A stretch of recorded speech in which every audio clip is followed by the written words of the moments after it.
Good afternoon, dear students. Welcome to the next lecture on our chapter number 1 that we called it as a Introduction to Civil Engineering. So, in this particular chapter, up till now, we have covered up the part of definition of civil engineering, what is civil engineering, then the subdomains of civil engineering, and after that, we have started with the role of civil engineer in the construction of the building.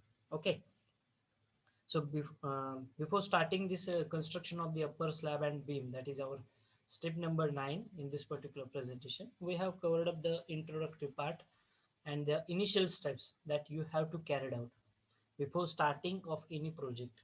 Being a civil engineer, what is your role in the construction of the building? That is starting from the site clearance, जी आपली पहिली activity आहे. तुम्ही site clear करताय, त्यानंतर एक्सकॅव्हेशन आणि पीसीसीचा part असेल. ठीक आहे. त्यानंतर तुमचं फाउंडेशन किंवा फुटिंगचं कन्स्ट्रक्शन असणार आहे. त्यानंतर तुमचं प्लिंथ बीम आणि ग्राउंड जो काय तुमचा स्लॅबला असणार आहे त्याचं कन्स्ट्रक्शन असेल, त्याला तुम्ही ग्रेड स्लॅब असे म्हणताय. ठीक आहे. त्यानंतर तुमचं वॉल कन्स्ट्रक्शन असेल and after that we are discussing our topic that is nothing but your construction of the upper slab and the beam. Okay, so yesterday also we have covered up the discussion part regarding the construction of the upper slab and the beams. Okay, so please look at the pointer which I'm scrolling. Once again, I will repeat for everyone a small recap of yesterday's session. So this is your beam as you can see in the diagram on the presentation screen. So this is your beam, this is your vertical members, we called it as your columns. Again, this is beam section, this middle one is nothing but your slab. ठीक आहे. बघ, जो तुमचा engineer असतो, structural engineer, तो तुम्हाला हे design पाठवत असतो की किती डायमीटरचा बार वापरायचा आहे, ते बार एकमेकांना कशा पद्धतीने तुम्ही टाईप करून त्याची जाळी ही जी काय जाळी तुम्ही पाहताय ही कशा पद्धतीने तयार करायची आहे.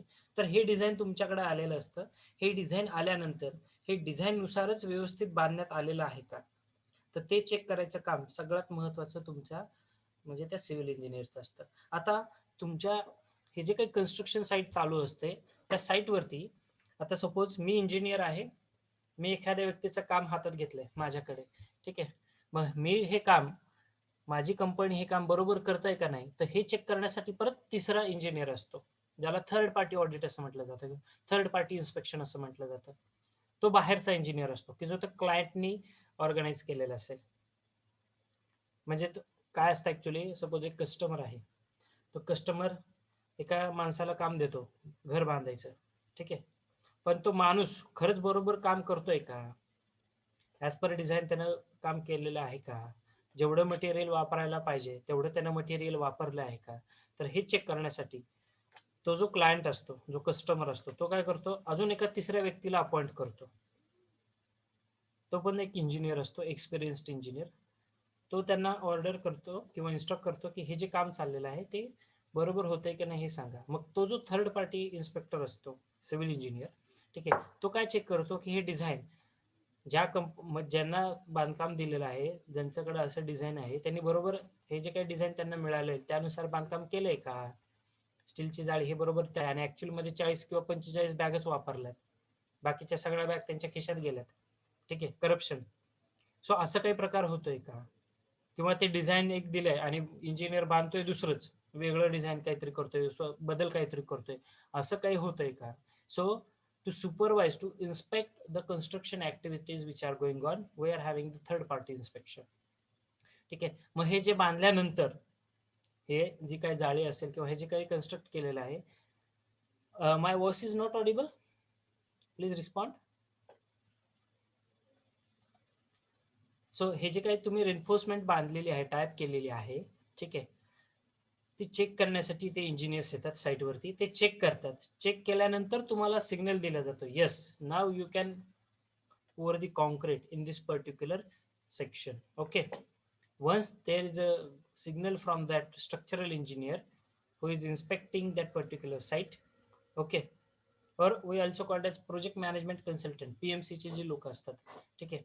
They will inspect that particular site, they will check whether drawings are accurate, whether the execution is accurate as per the drawings. Okay, whatever the material been mentioned, you have used the same material of the good quality, then they will approve, and then after that only you can start putting the concreting. त्यानंतरच तुम्ही त्या स्ट्रक्चरमध्ये concrete pour करू शकता, कारण हा सगळ्यात महत्त्वाचा भाग असतो स्टील डिझाईन. ठीक आहे, हे जे काय बांधलेली आहे जाळी सगळ्यात महत्त्वाचा पार्ट असणार. यानंतर त्याच्यामध्ये तुम्ही कॉन्क्रिटिंग करताय. ठीक आहे, मग कॉन्क्रिटिंग सुद्धा ज्या ग्रेडचं कॉन्क्रीट पाहिजे, म्हणजे सपोज M40 ग्रेडचं कॉन्क्रीट आहे, M20 ग्रेडचं कॉन्क्रीट आहे. आता याच्यामध्ये एम काय असतो तुमच्यासाठी, हे सगळ्या व्याख्या ज्या आहेत हे सर्व नवीन आहेत. So M stands for mix. M stands for mix. ठीक आहे, अँड 20, सपोज मी M20 बोललोय, so what does 20 indicates? That 20 is nothing but the compressive strength of that particular concrete. आता तुम्ही बघितलं असेल, आपण प्रिव्हियस सेशनमध्ये सुद्धा डिस्कस केलंय, concrete is strong in compression. You can pin to my video the expression that I am showing to you. Concrete is strong in compression and it is weak in tension. म्हणून आपण कॉन्क्रीटची काय करत असतो, compressive strength find out करत असतो. ठीक आहे, तो किती घट्ट झाले, किती चांगल्या पद्धतीने बसलेला आहे, त्याच्यामध्ये काही एअर वॉल्स आहेत का नाही. ठीक आहे, म्हणजे त्या कॉन्क्रीटची ताकद किती आहे, कॉम्प्रेसिव्ह लोड ज्यावेळेस तुम्ही अप्लाय करताल, कारण तुम्ही त्या बिल्डिंगवरती उभे राहणार आहात, बरोबर आहे. तुमची बिल्डिंग तुम्ही खेचता का, रबरासारखे ताणू शकता का, नाही. तुमच्या बिल्डिंगवरती लोड आल्यावरती काय होणार आहे रे, तर बिल्डिंग कॉम्प्रेस होऊ शकते, कॉन्क्रीट जर असेल तर.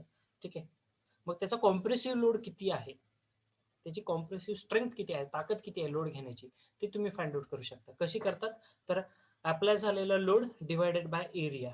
कॉम्प्रेसिव्ह स्ट्रेंथ कशी फाइंड आउट करतात, अप्लाइड झालेला लोड डिवायडेड बाय एरिया. मग ह्याचं कसं ॲक्च्युअल टेस्टिंग कशी असते, आता एवढ्या मोठ्या साईटवरती एवढं मोठं कॉन्क्रीट आहे, ते काय प्रत्यक्षात तुम्ही टेस्ट करताय का. त्याच्यासाठी काय करतो आपण, आपल्याकडे कॉन्क्रीटचे ब्लॉक्स असतात, कॉन्क्रीटचे ब्लॉक्स असतात की ज्याची साईज 15 सेंटीमीटर लांबी, 15 सेंटीमीटर रुंदी आणि 15 सेंटीमीटर उंची, 15 बाय 15 सेंटीमीटरचा कॉन्क्रीटचा ब्लॉक असतो. ह्या ब्लॉकमध्ये कॉन्क्रीटिंग भरलं जातं, जे काही फ्रेश कॉन्क्रीट आहे ना त्याच्यामध्ये टाकलं जातं. त्यानंतर हे कॉन्क्रीट क्युअर केलं जातं वॉटरमध्ये, पाण्यामध्ये त्याचं क्युरिंग केलेलं असतं for 3 days, 7 days and 28 days. म्हणजे 3 दिवसानंतर, सपोज तुम्ही असे प्रत्येक एका ह्याच्यासाठी आपण 3-3 ब्लॉक कास्ट करत असतो. ठीक आहे, 3-3 साचे तयार करत असतो. मग 3 दिवसानंतर 3 सॅम्पल टेस्ट करायचे, 7व्या दिवसानंतर 3 सॅम्पल टेस्ट करायचे आणि 28 दिवसानंतर 3 सॅम्पल टेस्ट करायचे. ठीक आहे, आता हे 3, 7 आणि 28 हे काय, तर हे स्टँडर्ड डेज आहेत आपल्या बिल्डिंग कन्स्ट्रक्शन साईटमध्ये किंवा आपल्या सिव्हिल इंजिनिअरिंग फील्डमध्ये. 3 दिवसानंतर जे कॉन्क्रीट असतं हे कमीत कमी 30 ते 40% स्ट्रेंथ अचीव करतं किंवा गेन करतं. तुम्ही बघितलं असेल, कॉन्क्रीट एखाद्या ठिकाणी टाकलं, पहिल्यांदा टाकलं त्यावेळेस फ्रेश कंडिशनमध्ये असतं, तेच तुम्ही 4 तासांनी बघता तो कॉन्क्रीटचा सरफेस तुम्हाला हार्ड झालेला दिसतो. तर कॉन्क्रीट काय होतंय, हळूहळू एका लिक्विड स्टेजमधून किंवा जे फ्रेश वर्केबिलिटी, त्याला जी वर्केबिलिटी होती फ्रेश होतं, हे कॉन्क्रीट हळूहळू हार्ड होतंय. मग ते 3 दिवसांनी काही प्रमाणामध्ये हार्ड झालं असेल तर मग 3 दिवसांनी त्याची ताकद किती आहे लोड घेण्याची, 7 दिवसानंतर त्याची ताकद किती आहे आणि 28 दिवसानंतर त्याची ताकद किती आहे, त्याची स्ट्रेंथ आपण मेजर करत असतो. कशी मेजर करतोय, लोड अप्लाय करतोय. एरिया तुम्हाला माहिती आहे 15 सेंटीमीटर लांबी आहे, 15 सेंटीमीटर त्याची रुंदी आहे. ठीक आहे, एरिया तुम्हाला माहिती आहे. सपोज लोड 10 टनाचा लोड घेतलाय, 5 टनाचा घेतलाय, 1 टनाचा घेतलाय, 100 किलो घेतलाय, 500 किलो घेतलाय, किती लोड तो घेतोय, लोड डिवायडेड बाय एरिया, याच्यावरून आपण त्याची कॉम्प्रेसिव्ह स्ट्रेंथ फाइंड आउट करत असतो. ठीक आहे, आपण त्याची कॉम्प्रेसिव्ह स्ट्रेंथ फाइंड आउट करत असतो. My voice is audible to everyone or only one student is facing the problem? Please respond me in the chat box whether my voice is audible clearly. Okay, so that means only one student is facing the problem. So dear students, once again I will instruct everyone, if you face such interruption like sir your voice is not audible or some network connectivity problem is there, please make sure you are in the good internet connectivity zone. Okay, it may be from my side also there is some internet connectivity problem, so still if such things are there please let me know like this. ठीक आहे, मला ॲडव्हान्समध्ये कळत झालं sir आवाज यापूर्वी येत होता किंवा येत नाहीये. ठीक आहे, so the part that we are discussing, yes, so we are going to check the compressive strength. ठीक आहे, मग यामध्ये काय केलं जातं, ही तुमचं डिझाईन मिळालेलं होतं, तुम्ही छानपैकी एक्झिक्यूट केलंय, इंजिनियरने ते चेक केलंय, त्या स्ट्रक्चरल इंजिनियरने तुम्हाला अप्रुव्हल दिले की नाही तुम्ही याच्यामध्ये कॉन्क्रिटिंग पूर करू शकता. मग कॉन्क्रिटिंग पूर करायच्या आधी काय केलं जातं, हे शटरिंगचं काम केलं जातं. ठीक आहे, हे तुम्ही बघताय लाकडी पट्ट्या फिक्स केलेल्या आहेत, बरोबर आहे. मग हे शटरिंगचं काम केलं जातं. हे शटरिंगचं काम केल्यानंतर त्यामध्ये कॉन्क्रिटिंग पूर करायला चालू होतं, की जे तुम्ही सेकंड पिक्चरमध्ये बघताय. मग हे ते कॉन्क्रिटिंग ज्यावेळेस पूर करत असतात, ठीक आहे. आता या कॉन्क्रीटमध्ये असं होऊ शकतं, एवढी सारी मोठं स्टील स्ट्रक्चर आहे सर, त्याच्यामध्ये वॉइड्स राहते, तुमचं कॉन्क्रिटिंग पडल्यानंतर वॉइड्स राहतात. मग हे वॉइड्स, त्या कॉन्क्रीटमध्ये जे काही वॉइड्स आहेत ते रिमूव्ह करण्यासाठी तुम्ही व्हायब्रेटर्स यूज करता. काय यूज करताय तुम्ही? व्हायब्रेटर्स.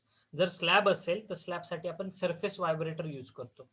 स्लॅबसाठी आपण सरफेस व्हायब्रेटर्स यूज करतो. म्हणजे कॉन्क्रीटला थोडंसं व्हायब्रेशन दिलं जातं. व्हायब्रेशनने काय होतं, ते कॉन्क्रीट व्यवस्थित सेटल होतं त्या साच्यामध्ये.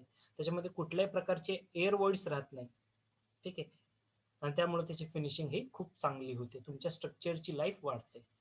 ठीक आहे, तो साच्यामध्ये व्यवस्थित बसण्यासाठी व्हायब्रेशन्स आपण मॅक्स टू मॅक्स 1 to 2 मिनिटसाठी देत असतो, त्यापेक्षा जास्त नाही. ठीक आहे, खूप जास्त व्हायब्रेशन दिलं तर तुमचं जे कॉन्क्रीट असतं त्यातलं पाणी वेगळं होतं आणि खडी सिमेंट वाळू हे जे मिश्रण आहे हे बाजूला होतं, त्याला सेग्रिगेशन असं म्हटलं जातं. ठीक आहे, ब्लिडिंग किंवा सेग्रिगेशन. खूप वरच्या टॉप पार्टला तुम्ही बघता नुसतं पाणी आहे, सिमेंटचा एक थर आला अद्दर, त्याला ब्लिडिंग असं म्हटलं जातं. किंवा डायरेक्टली खडी खूप खडी ॲट दी बॉटम, तळाला खडी जाऊन बसते आणि वरती नुसतं सिमेंटची पेस्ट राहते, सेग्रिगेशन. सो त्यासाठी व्हायब्रेशन्स जे असतात ते मॅक्स टू मॅक्स 1 to 2 मिनिटसाठी आपण देत असतो. ठीक आहे, युनिफॉर्म कॉम्पॅक्शन होण्यासाठी, व्यवस्थित त्या साच्यामध्ये बसण्यासाठी. तर अशा पद्धतीने अप्पर स्लॅब आणि बीमचं कन्स्ट्रक्शन होत असतं. ठीक आहे, मग हे 1 मजली असू द्या, 10 मजली असू द्या किंवा 100 मजली असू द्या, तर या पद्धतीने त्याची डिझाईन फिलॉसॉफी असते. ठीक आहे, सोप्या भाषेत मांडण्याचा मी प्रयत्न केलेला आहे जेणेकरून ते तुम्हाला अंडरस्टँड होईल. Let's move towards the next point. Next construction step. It is very simple, as you can see on this presentation. Doors, window and fixations. Okay, fixation of your doors, windows and fixtures. Okay, जे तुमच्या घरामध्ये न्हाणी trap असेल, ठीक आहे, sanitary fittings असतील, त्याचं fixing किंवा doors आणि विंडोचं फिक्सिंग तुम्ही बघितलंय घरामध्ये कसं फिक्स करत असतात. ते आधी एक फ्रेम फिक्स केली असते, लाकडाची असेल तर लाकडाची किंवा स्टीलची. ठीक आहे, दरवाजा बसवण्याच्या आधी फ्रेम आधी फिक्स करतात त्याची, आणि त्यानंतर त्याच्यामध्ये दरवाजा फिक्स करतात. हे दरवाजा फिक्स करताना तुम्ही शब्द ऐकला असेल बिजागरी, ज्याला हिंजेस असं म्हटलं जातं. त्या बिजागरी तुमच्या भिंतीला, ही जी तुमची डोअरची जी फ्रेम आहे त्या डोअरची फ्रेम आणि तुमची वॉल म्हणजे तुमची भिंत, या दोन्हीमध्ये फिक्सअप केली जाते आणि त्यालाच तुमचा डोअर हा कनेक्ट केला जातो. ठीक आहे, ज्याला होस्ट असं म्हटलं जातं. ठीक आहे, तुमचे हिंजेस आणि होस्ट जे असतात, हे जे फिटिंगचा जो पार्ट आहे ते आधी तुमच्या फ्रेम फिक्स केली जाते आणि त्यानंतर त्या फ्रेमला तुमचा डोअर बसवला जातो. आता हे जे काही डोअर्स किंवा हे जे काही विंडोज आहेत, there are so many types of the doors and windows which are available in the market. Panel door म्हणजे 2 पॅनलचे दरवाजे बघितले असेल, जुन्या काळचा तुम्ही एखादा पिक्चर बघा. ठीक आहे, एखाद्या ज्यावेळेस पोलीस स्टेशन वगैरे दाखवतात तसं लाकडाचे 2 पॅनल असतात. ठीक आहे, पॅनल डोअर्स, 2 पॅनल असतात घराला. ठीक आहे, ठीक आहे, दरवाजाला. So that we called it as a panel doors. तुमच्या घरामध्ये आता जो तुम्ही बघता दरवाजा तो असतो फ्लश डोअर असतो. ठीक आहे, फ्लश डोअर तुम्ही यूज करता, सॉलिड कोअर फ्लश डोअर असेल किंवा कुठल्याही टाईपचा लाकडाचा. ठीक आहे, किंवा अजून तुम्हाला कुठला टाईप रिव्हॉल्विंग डोअर असेल म्हणजे स्विंग होणारा. ठीक आहे, रोटेट होणारा. गार्डनमध्ये बघितलं असेल रिव्हॉल्विंग डोअर्स असतात, ओपनिंग. ठीक आहे, तर कुठल्याही टाईपचा डोअर तुम्ही फिक्सअप करू शकता. So doors, Windows, they are fixing, that is the next step and civil engineer is going to play a vital role in this. Okay, कारण हे फिक्सिंग प्रॉपर झालं पाहिजे. असं नको की 4 महिन्यात आणि 6 महिन्यामध्ये दरवाजा उतरतात. तुम्ही ऐकलं असेल जे दरवाजे बसवणारे लोक असतात ते बसून जातात, पण पावसाळ्यात वगैरे बघितलं असेल आपल्या घराचे दरवाजे उतरतात. दरवाजे उतरतात म्हणजे काय होतं रे, तर डोअर आणि तुमची जी वॉल असते याच्यामध्ये कनेक्टिव्हिटी होत नाही, दरवाजाच लागत नाही तुमच्या घराचा, पावसामुळे जाम झालेला असतो कुठतरी. ठीक आहे, मग पावसाळा हे एक रिझन आहे, परंतु काम करतानाच एवढं छान झालं पाहिजे की कुठलाही सीझन असो, कुठलेही कंडिशन्स असो, तो व्यवस्थितच तुमचा डोअर लॉक झाला पाहिजे. आणि असे प्रकार होतात, तुम्ही बघितलं असेल डोअर लॉक, दरवाजे उतरणे, आपल्या बोलीभाषेत हा शब्द वापरतात बघा. पावसाळ्या वगैरे तुमचा दरवाजा लागत नाही, ठीक आहे, कारण तिची ही जी फ्रेम असते, ह्या फ्रेम सोबतची त्याची जी कनेक्टिव्हिटी असते ती लूज झालेली असते. म्हणजे इथे कुठेतरी हिंजेस कुठेतरी काही छोट्याशा स्मॉल एक्सटेंटमध्ये तिथे काहीतरी प्रॉब्लेम झालेला असतो. ठीक आहे, कडी लागत नाही, दरवाजात कडी उचलावी लागते. का बरं असं होतं? सुरुवातीला तर तसं होत नव्हतं ना, पण नंतर नंतर असं व्हायला लागलं. बरोबर आहे, आपल्याकडे अशा तुम्ही एक्झाम्पल्स बघितले असतील डोर्स विंडोजमध्ये. ठीक आहे, so such things are going to happen, so we have to be very focused whenever there is fixing of these doors and windows is there, being engineer. Okay, so let's move ahead. रफिन्स हे तुमच्या जे तुम्ही ceiling वगैरे करत असता त्याच्यामधल्या आत बघितलं असेल, अशा पद्धतीने इंटरनल वायरिंग्स असतात. लाईट, छानपैकी लाईटची अरेंजमेंट करायची आहे, तर अशा पद्धतीने तुम्ही वायर सिस्टम करू शकता. किंवा सिलिंगच्या आतमध्ये तुमचं काही कनेक्शन असेल, इंटरनल एखादं वॉटर कनेक्शन असेल, ठीक आहे, तर या पद्धतीने, ठीक आहे, सो तुम्ही रफिन्स म्हणजे फिक्सिंग करू शकता त्या पॉइंट्सची सिलिंग्समध्ये. Here you need to be very careful सिलिंगची जी कामं करत असतात. ठीक आहे, कारण एकदा सिलिंग केलं आणि त्याच्यानंतर काही जर बिघाड झाला तर ते परत अख्खं तुम्हाला रिमूव्ह करावं लागतं. ठीक आहे, त्या एक सेक्शन रिमूव्ह करावं लागतं, मग तुम्ही तिथं त्याचं रिपेअर अँड मेंटेनन्स करू शकता. कारण सिलिंग हे फक्त to improve the beauty of your room, only for that purpose you are doing that ceiling work. ठीक आहे, सिलिंगची कामं हे फक्त तुमच्या घराचे रूमचं जे ज्याला आपण म्हणूया ब्युटिफिकेशन, एस्थेटिक व्यू, तो इम्प्रूव्ह करण्यासाठी वापरत असतो. ठीक आहे, exterior finishing. Now again, this is very important. Now the exterior finishing, what does it includes? So it includes your plastering, painting work. Okay, तुम्ही आधी प्लास्टरिंग करताय, मग पुट्टी मारताय आणि त्याच्यानंतर परत तुम्ही पेंटिंग करत असताल.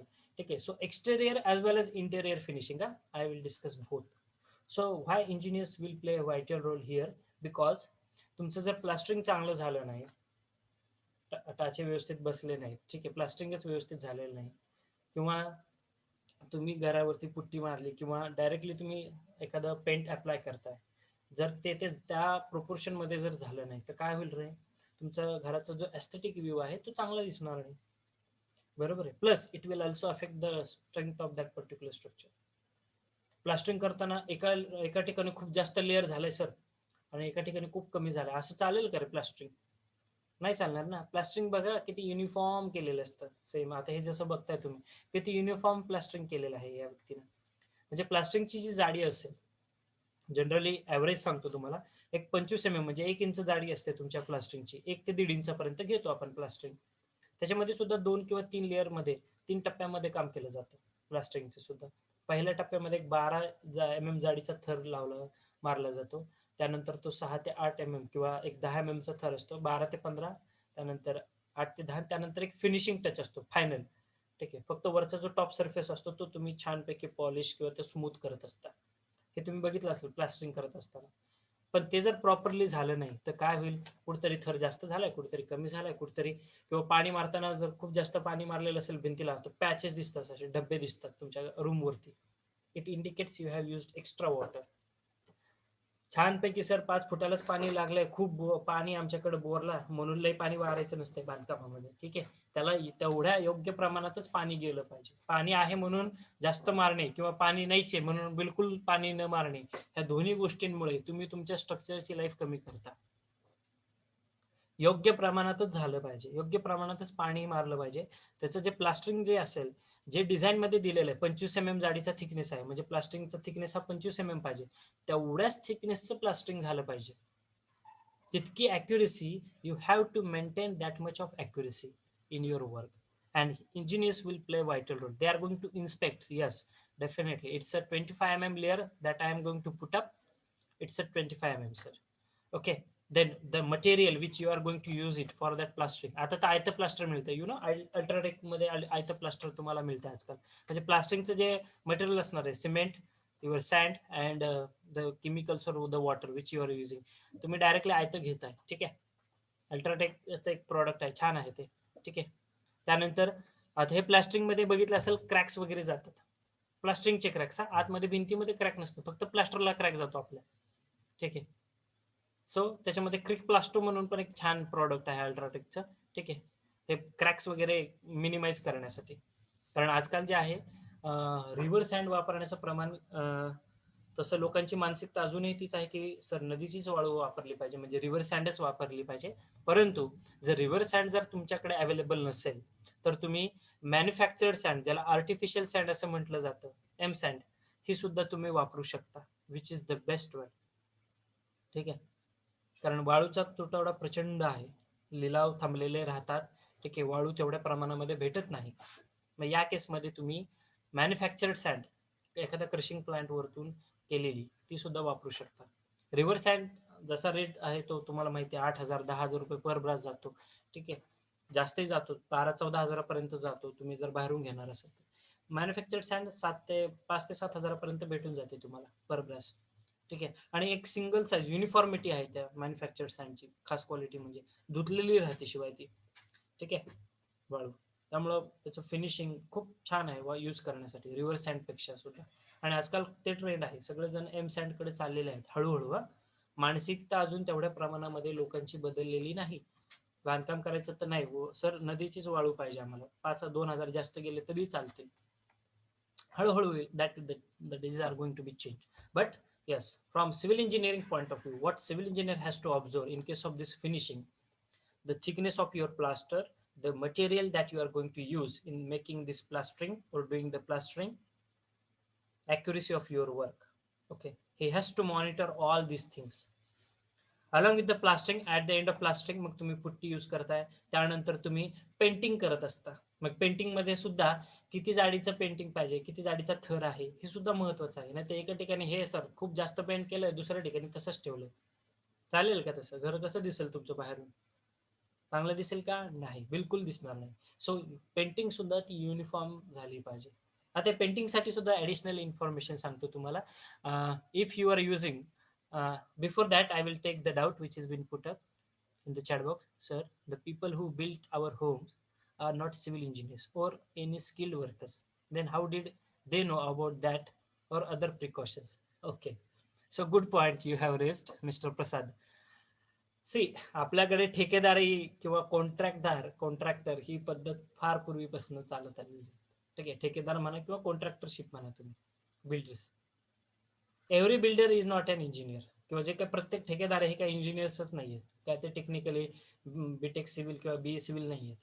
ठीक आहे, एखादा काम करणारा मजूर बांधकामावरती कुठलंही काम हाताला नव्हतं, खूप लवकर त्यानं ते फक्त बांधकामाचंच काम करतोय. मग 2 वर्ष 3 वर्ष 4 वर्ष एकच काम केल्यामुळं, फक्त बांधकामच करत असल्यामुळं त्याला त्या गोष्टीचा अनुभव येतो. ठीक आहे, की बांधकामामध्ये हा मला जर हे घर बांधायचं असेल किंवा मला हा एखादा कॉलम बांधायचा आहे, बाबा नुसतं फुटिंग भरायचं आहे, त्या फुटिंगला किती सिमेंट, किती वाळू आणि किती खडी. त्यामुळेच तर इंजिनियरपेक्षा जास्त तिथे स्किल लेबरचं किंवा त्या ठेकेदारचं लोक ऐकत असतात. ठीक आहे, कारण इंजिनियर फ्रेशर ग्रॅज्युएट्स असतात किंवा कोणी एक्सपिरियन्स राहतं, ते फक्त टेक्निकली पुस्तक जे आहे ते पुस्तकातलं शिकून आलेले असतात. पण ते ठेकेदार जे असतात ऍक्च्युली त्यांनी तिथे 10 वर्ष 20 वर्ष 30 वर्ष स्पेंड केलेले असतात त्या सेक्टरमध्ये. आणि ज्यावेळेस तुम्ही एखाद्या सेक्टरमध्ये इतक्या वेळ ज्यावेळेस तुम्ही व्यतीत करत असता, त्यावेळेस ऑटोमॅटिकली तुम्हाला त्या गोष्टीचा एक्सपिरियन्स असतो. ठीक आहे, की कुठलं काम कसं असतं, त्याच्यासाठी किती मटेरियल लागणार आहे, काय क्वालिटी पॅरामीटर्स असले पाहिजे. टेक्निकल पॉईंट ऑफ व्ह्यू फक्त based on their experience, only based on their experience they are doing that or they are completing that construction activity. हां, इंजिनियर्स असतातच, असं म्हणणार नाही की कुठल्याही साईटवरती इंजिनियर नाही, 100% सिव्हिल इंजिनियर असतात. सो सिव्हिल इंजिनियर प्लस ते काय कोणी ठेकेदार असतील, ते त्यांचा एक्सपिरियन्स, तुम्ही तुमचं नॉलेज, असं दोन्ही यूज करून मग तुमचं कन्स्ट्रक्शन झालं पाहिजे. ठीक आहे, आणि सिव्हिल इंजिनिअरिंग किंवा आपल्या कन्स्ट्रक्शन सेक्टरची एक खासियत आहे, ती मी तुम्हाला इव्हन इन द फर्स्ट इयरच ती तुम्हाला एक्सप्लेन करेन. बहुतांश आता जे तुम्ही सिव्हिल इंजिनिअरिंगचे जे स्टुडंट्स असतील, ठीक आहे, आता तुम्ही मिक्स डिझाईन शिकताल, म्हणजे कॉन्क्रीट कसं तयार करतात, म्हणजे सिमेंट किती प्रमाणात पाहिजे, वाळू किती प्रमाणात पाहिजे आणि खडी किती प्रमाणात पाहिजे, त्यामध्ये किती पाणी टाकायचे, हे तुम्ही कागदोपत्री आता शिकता, पुस्तकामधून शिकता. ठीक आहे, ते नॉलेज तुमच्याकडे असतं की हे मिक्स डिझाईन झालं पाहिजे. पण ज्यावेळेस तुम्ही प्रत्यक्षात बांधकाम साईटवरती काम करताल, एखाद्या साईटवरती काम करायला जाताल, त्यावेळेस तुम्ही बघताल की तुम्ही जे काही प्रमाण सांगितलेलं असतं ते तेवढ्या प्रमाणामध्ये फॉलोअप होत नाहीत. आपलं कन्स्ट्रक्शन सेक्टरच असं आहे, I can say it's a magic or I don't know what can say, but होत नाहीत त्या गोष्टी, त्या प्रमाणामध्ये फॉलोअप होत नाही. याचं काय होतं, एक तर त्या बांधकामाच्या क्वालिटीवरती सुद्धा इफेक्ट होतो. ठीक आहे, ते त्यांचा एक्सपिरियन्स यूज करत असतात तिथले जे ठेकेदार आहे. नाही नाही सर, हे एवढं टाकलं तरी कॉन्क्रीट चांगलं होतं. आणि आपण पुस्तकातून शिकवलं लागलेलो असतो, नाही सर हे एवढ्या प्रमाणात झालं पाहिजे. Actually we are the right, we are right. ठीक आहे, टेक्निकली आपण बरोबर सांगत असतो, पण ॲट ॲक्च्युली ते फॉलो करणं सुद्धा कधी कधी डिफिकल्ट होतं. मी असं म्हणणार नाही की ते पण चुकीचं असते 100%, पण काही वेळेस ते साईटवरती फॉलोअप सुद्धा होत नाही. ठीक आहे, they are using just their own experience. हा, टेक्निकली आपण सर्व गोष्टींची चेकिंग करणे, असं म्हणणार नाही की बाबा ठेकेदार आहे मग त्याने केलं, त्यानं उभारलेलं कॉलम चेक नाही करायचं, चेक करावंच लागेल. त्याची जर पोझिशन हल्ली, कॉलम जर सगळे कॉलम एका लाईनमध्ये आणि एखादंच कॉलम जर बाहेर आलेला असेल, चालेल का? तो कस्टमर तुम्हाला पैसे द्यायचे नाही. ठीक आहे, so that things are not tolerable at all in our construction site. Okay, so I hope I have cleared the doubt that you have. Our field is like that, very interesting one. Okay, you are learning something and at actually you are going to see something. Okay, तुम्ही शिकलेले एक असताना तुम्ही साईटवरती काहीतरी म्हणजे जे शिकलेलं आहे त्यापेक्षा थोडंसं वेगळं बघता. ठीक आहे, प्रमाण काहीतरी वेगळं झालेलं राहतं. ठीक आहे, मी असं म्हणणार नाही सगळ्याच ठिकाणी असं आहे, पण काही गोष्टींमध्ये तुम्हाला हा बदल बघायला भेटू शकतो, काही गोष्टींमध्ये. ठीक आहे, so we are discussing our part that is exterior finishing. Let's move ahead. Terrace finishing. Now again, this is very important. गच्चीवरती तुम्ही कशा पद्धतीने फिनिशिंग करत असता, मग लाईम टेरेसिंग असेल किंवा हे जे तुम्ही सेकंड पिक्चर बघता, नाईस पिक्चर बघा, विटा रचलेल्या आहेत, एका विशिष्ट पद्धतीने त्याची मांडणी केलेली असते, टेरेस फिनिशिंग. ठीक आहे, हे कशासाठी करतात रे टेरेस फिनिशिंग, काय गरज आहे? आणि हे टेरेस फिनिशिंग मध्ये बघितलं असेल, you are going to provide a very gentle slope to that particular terrace. तुमचा जो वरचा जो टॉप फ्लोअर असतो, ज्याला तुम्ही टेरेस असं म्हणताय, ठीक आहे, तुमच्या घराची गच्ची, this top portion or that terrace, it is having a very gentle slope. Why this slope is being provided? You can put your answer in the chat box. Why this slope is being provided? You can't see that slope also with the naked eyes. तुम्हाला चालताना पण लक्षात येणार नाही किंवा तुम्ही उभे राहिले तर लक्षात येणार नाही सर असा उतार काहीतरी दिलेला आहे. There is very gentle slope which is been provided. Yes, yes, you have put the right answer in the chat box. Whatever the water which is coming on this surface, you have to drain out that water. गच्चीवरती जे काही पाणी साचणार आहे, पावसाचं पाणी जे पडणार आहे, you have to drain out that water. And just to drain out this water, we are going to provide a very gentle slope to this whatever the terrace that you have. Okay, that slope you can provide with the brick works also. ठीक आहे, अशा स्लोपमध्ये त्या BRICS arrange केलेल्या असतात, आणि त्यानंतर or you can provide with the other techniques like your lime terracing or any material that you can use it. ठीक आहे, मग जे काही वॉटर आहे ते वॉटर, हे जसं तुम्ही इथे होल पाहताय, ठीक आहे, त्या होलद्वारे the water will drain out from this particular hole. Okay, एक पाईप अरेंज केलेला असेल आणि त्याद्वारे ते वॉटर तुमचं खाली पडणार आहे. ठीक आहे, so again there is finishing, you have to keep a watch. नाहीतर स्लॅब असा बांधलाय सर की पावसाचं पाणी पडलेलं जायला चान्सच नाहीये. हा, स्लोप केलाय, स्लोप जरी केलेला असेल आणि जर वॉटर ड्रेन आउट होण्यासाठी जर तिथे काही पाईपची अरेंजमेंट नसेल, होल नसेल, तरी पण ते एकाच बाजूला पाणी साचणार आहे, ते सुद्धा तुमच्या स्ट्रक्चरला डॅमेज करणार. तुम्ही घर गळणे हा प्रकार ऐकला असेल, घर गळते, घर गळते, कशामुळे गळते? तर एवढं पाऊस जोरात झालेला असतो की तो स्लॅबमध्ये सगळं वॉटर पर्क्युलेट होते. स्लॅबमध्ये पर्क्युलेट होते याचा अर्थ काय रे? तुम्ही जेव्हा स्लॅब कन्स्ट्रक्ट केलेला होता, जो तुम्हाला मी स्लाइड नंबर 9 म्हणजे स्टेप नंबर 9 दाखवली होती, construction of the upper slab and beam, तिथं काहीतरी गडबड केली तुम्ही, कुठेतरी वॉइड्स राहिले त्या कॉन्क्रीटमध्ये, मग या वॉइड्स मधूनच ते वॉटर पर्क्युलेट झाले. ठीक आहे, त्यालाच म्हटलं जातं घरगळणे. मग हे घर ज्यावेळेस तुमच्या स्लॅबमध्ये पाणी मुरलं तर ते ऑटोमॅटिकली तुमचं प्लास्टर खराब करतं आणि तुमचं पेंटही खराब करतं. मग तुम्ही म्हणता सर डब्बे वगैरे दिसतात, पॅचेस दिसतात तुमच्या घराला. ठीक आहे, so you have to be very careful whenever you are doing this lime terracing. त्यामुळे आपल्या घराच्या गच्चीवरती बघा, राळा केल्यानंतर परत त्याचं फिनिशिंग केलं जातं. आधी राळा करतात स्लॅब करत असताना, 2x2 मीटरचे राळ्या करतात, त्याला राळा असं म्हटलं जातं.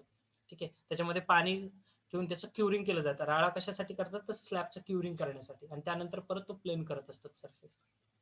त्यामुळे नेहमी लक्षात ठेवायचं, जेंटल स्लोप टेरेस फ्लोरिंग मध्ये, ठीक आहे, टेरेस फिनिशिंग मध्ये व्हेरी जेंटल आहे. तुम्हाला असं दिसणार नाही की बाबा एकदम उतार, तुम्हाला असं वाटेल नाही एक्झॅक्टली स्क्वेअर किंवा एक्झॅक्टली एका लेवलमध्ये आहेत माझा surface.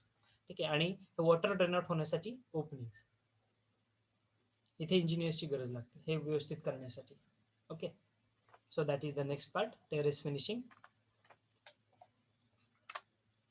Internal finishing, tile construction. ठीक आहे. आता टाईल जे घरातली बघितली असेल तुम्ही, कशा पद्धतीने बांधली जाते, घरातल्या टाईल्स एकमेकांना कशा पद्धतीने फिक्सअप केले जातात. काय केलं जातं रे, ज्यावेळेस तुम्ही भर टाकता, भर टाकल्यानंतर तुमच्या पीसीसीचा एक लेअर असतो, प्लेन सिमेंट कॉन्क्रीट. म्हणजे प्लेन बीम भरलाय, प्लेन बीम भरल्यानंतर त्यावरती तुमचा पीसीसीचा लेअर असतो. आता ग्रेड स्लॅबची एक सिस्टीम आलेली, ती सुद्धा तुम्ही यूज करू शकता. त्यानंतर तुमच्या टाईलचं एक बॉन्डिंगचं जे मटेरियल असणार, टाईल बॉन्डिंग मटेरियल, जे सिमेंट मॉर्टर किंवा इतर कुठलेही मटेरियल तुम्ही यूज करू शकता. ठीक आहे. टाईल फिक्स करण्यासाठी टाईल फिक्सर खूप सारे बाजारामध्ये अवेलेबल आहेत, केमिकल्स वगैरे. तर ते तुम्ही यूज करता, त्याचे लेअर टाकता आणि त्यानंतर ज्या कुठल्या टाईपची तुम्हाला टाईल तिथे फिक्स करायची आहे, त्या टाईपची टाईल तुम्ही फिक्सअप करू शकता. मग ग्रॅनाइट असेल, मार्बल असेल, शहाबादी फरशी असेल किंवा विट्रीफाईड, हे ऑफिसमध्ये वगैरे जे बघता ना, पांढऱ्या अशा चककणाऱ्या फरशा असतात, चेहरा दिसतो, त्याला विट्रीफाईड टाईल्स असं म्हटलं जातं. खूप महाग असते ती टाईल. जनरली ही जी टाईल असते आपण जे घरामध्ये वापरतो, शहाबादी वगैरे, ठीक आहे, ते 33 ते 35 रुपये स्क्वेअर फूट असते. एका स्क्वेअर फुटाला 33 ते 35 रुपये चार्ज लागतो. ठीक आहे. मग हे टाईल फिक्सेशन हे खूप महत्वाचं काम असतं सिव्हिल इंजिनिअरसाठी. का बरं? कारण जर तुमच्या टाईल जर एका लेवलमध्ये जर बसल्या नाहीत, तर काय होईल रे, चालताना ठेस लागेल ना तुम्हाला, बरोबर की नाही. सो या टाईलची अलाइनमेंट, ह्या टाईल्स खरंच एका लेवलमध्ये बसलेल्या आहेत का नाही हे बघणं तुमचंच काम असतं. ठीक आहे. जर का त्या टाईल कधी एक tile, you can see on my video also, एक टाईल इथं बसवली आणि दुसरी टाईल त्याच्यापेक्षा थोडीशी उंच गेली सर, तुमच्या पायाला ठेस लागेल. आणि तसं चालेल का घरामध्ये अशा जर फारशा बसवलेल्या असतील अनइवन, नाही चालणार ना. So your tile fixing it should be in the even format, uniform, एक सेम लेवल असली पाहिजे त्याची. आणि ती लेवलही कशी असली पाहिजे, तर त्याच्यामधून सुद्धा वॉटर तुमचं ड्रेन आउट झालं पाहिजे. नाही तर घरामध्ये पण पाणी सांडलं, ते पाणी कवर आहे त्या फरशीवरतीच आहे. ठीक आहे. ते सुद्धा ड्रेन आउट झालं पाहिजे. ठीक आहे. हे तुम्ही बघितलं असेल. ऍक्च्युली आपल्या घरामध्ये तशा प्रकारचं स्लोप तुम्हाला बघायला मिळणार नाही. पाणी सांडलंय ते त्याच ठिकाणी साचतं. ठीक आहे. असे तुमचे अरेंजमेंट तुम्ही बघितले असेल तुमच्या घरामध्ये. सो टाईल फिक्सिंग मध्ये सगळ्यात महत्वाचं आहे त्याची लेवल. जर ती लेवल युनिफॉर्म राहिली नाही तर मग गडबड होणार. ठीक आहे. त्यासाठी इंजिनियर्स लागतात तिथे लेवल चेक करण्यासाठी व्यवस्थित. ओके. आणि ही सगळी कामं कॉन्ट्रॅक्टर किंवा ते कामगारही करू शकतात, असं काही नाही. पण engineers, yes, from technical point of view you are going there and you are visit that particular site. Okay. So tile internal finishing, tiles we have discussed. Last point is nothing but the woodwork and fixture fittings. घरामधले जे काही तुम्हाला plywood छानपैकी तुम्हाला sir furniture करायचं आहे, तर furniture करताना सुद्धा कुठल्या टाईपचं तुम्ही वूड यूज करताय, म्हणजे खास सागवानमध्ये बांधताय किंवा इतर कुठल्या टाईपचं वूड यूज करताय. त्यानंतर फिक्स्चर फिटिंग्समध्ये तुमचं न्हाणी ट्रॅप असेल, ठीक आहे, त्यानंतर तुमच्या घरामधलं टॅप असेल, किचनमधलं तुमचं ट्रॅप असेल, नळ नळ कनेक्शन जे म्हणतात तुम्ही, ते व्यवस्थित बसलेलं आहे का, ग्रॅव्हिटी फ्लो आहे का. ठीक आहे. नाहीतर नळ आहे सर, नळाला पाणीच येत नाही, का पाणी येत नाही, ग्रॅव्हिटी फ्लो नाही आहे. ठीक आहे. So everything you have to keep whenever there is construction is going on. Okay. So fixing of these fittings, न्हाणी ट्रॅप असेल तुमच्या, त्यानंतर तुमचं इन्स्पेक्शन चेंबर, मॅनहोल, जे तुमच्या घरातलं टॉयलेट ज्याला तुम्ही म्हणता, ठीक आहे, ते टॉयलेट सुद्धा प्रॉपरली फिक्स करणे, ते सुद्धा महत्वाचं काम असतं. ठीक आहे. हे तो ज्या पद्धतीने तो जो साचा, ज्याला तुम्ही मॅनहोल असं म्हटलं जातं, ठीक आहे, आपल्या टेक्निकल लँग्वेजमध्ये, त्याचं प्रॉपर फिक्सिंग झालेलं आहे का, वॉटर ड्रेन आउट होतंय का टाकल्यानंतर. ठीक आहे. त्यानंतर खाली जो तुमचा चेंबर आहे, ड्रेनेजचा जो चेंबर असेल, तो प्रॉपरली डिझाईन आहे का, व्यवस्थित कन्स्ट्रक्ट केलेला आहे का, तुमची वॉटर सप्लाय लाईन असेल, तुमची सीवरची लाईन असणार आहे. ठीक आहे. Everything you need to consider whenever there is construction is there. Okay. एखाद्या बिल्डिंग कन्स्ट्रक्शनमध्ये water supply line, sewer lines, त्यानंतर तुमचं manhole, chamber, construction of your bathrooms, your WC, toilets, construction of your rooms, everything you have to keep in that mind. Okay. All the technical aspects regarding that construction. Okay. So just 1 minute is left to conclude this session. So dear students, please rejoin the session exactly at 3 p.m. using this same link. Okay. I am going to take the next lecture also. Okay. So we are having the two lectures today. First I have covered up right now, and the second lecture which is scheduled at 2 p.m. Sorry, 3 p.m. Okay. So you can join that session also exactly at 3. Still, if you have the doubt, please put it in the chat box. We will discuss that doubt in our next session. Okay. If you have the doubt, please let me know. Less than a minute is left to conclude this session.